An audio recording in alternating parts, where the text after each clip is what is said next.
Hello mga mi! Welcome back to my channel! Handa na ba ulit kayong matuto? Ihanda na ulit ang inyong mga materials at tuturuan ko ulit kayo. Ito nga pala yung trending wrapping ng isang bouquet. Perfect ito sa anong mga okasyon at pwede ninyong gawin kahit nasa bahay lamang kayo.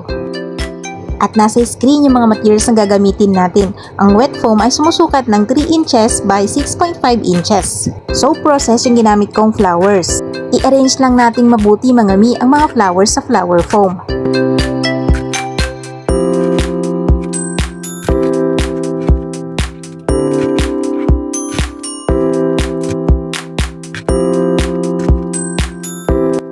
Pagkatapos nating ma-arrange ang mga flowers sa flower foam, ganito lang yung gagawin natin sa wrapping na ito na ginupit natin.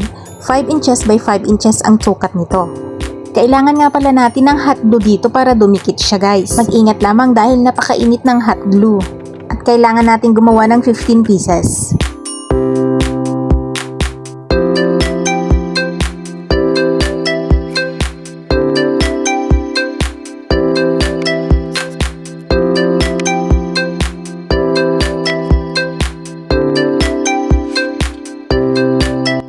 Pagkatapos niyan ay i-arrange lang natin ng pabilog.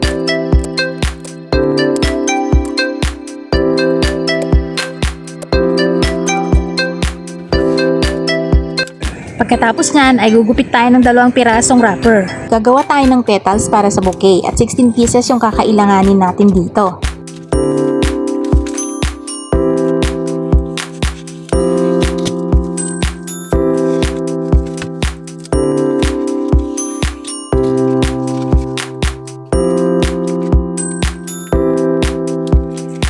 Ifo-fold ko lamang ng ganito. Saka natin ikakat sa edge.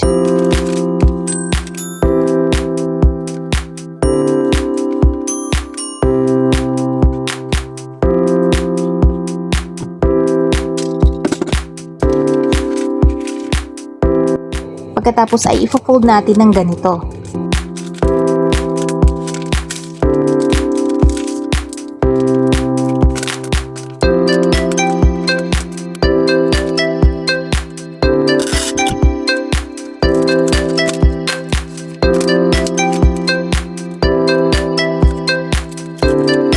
Pagkatapos nating makagawa ng petals ay ididikit na natin.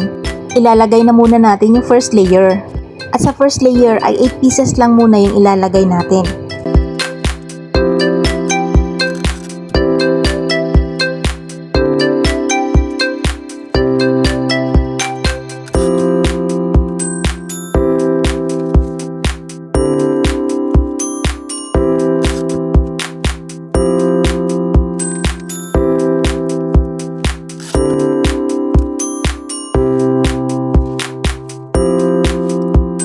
Ilalagay naman natin yung second layer na 8 pieces.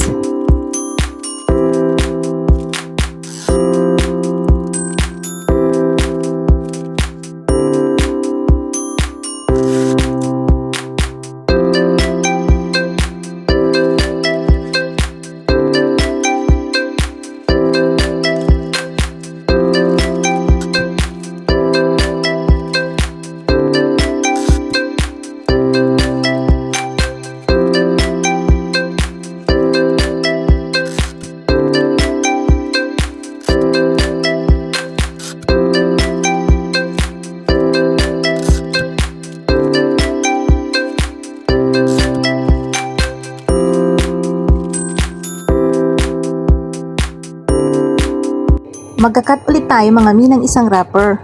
Ikat natin ng 6 pieces para sa base. At gagamitin ko yung 2 piraso para pantakip.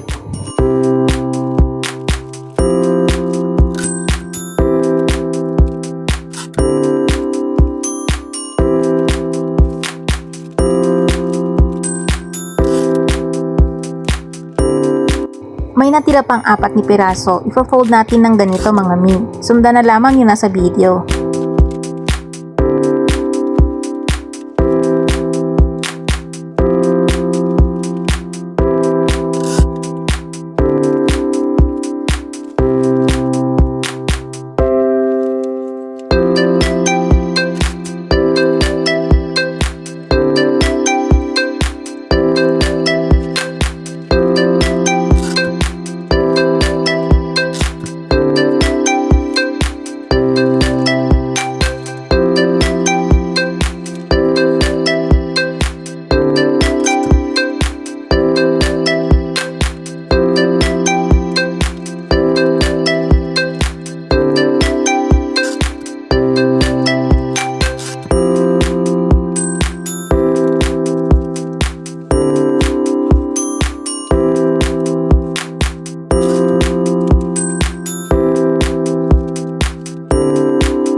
Pagkatapos natin sa tail ay maglalagay na tayo ng ribbon.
Pwede nyong lagyan ng butterfly pandagdag dekorasyon.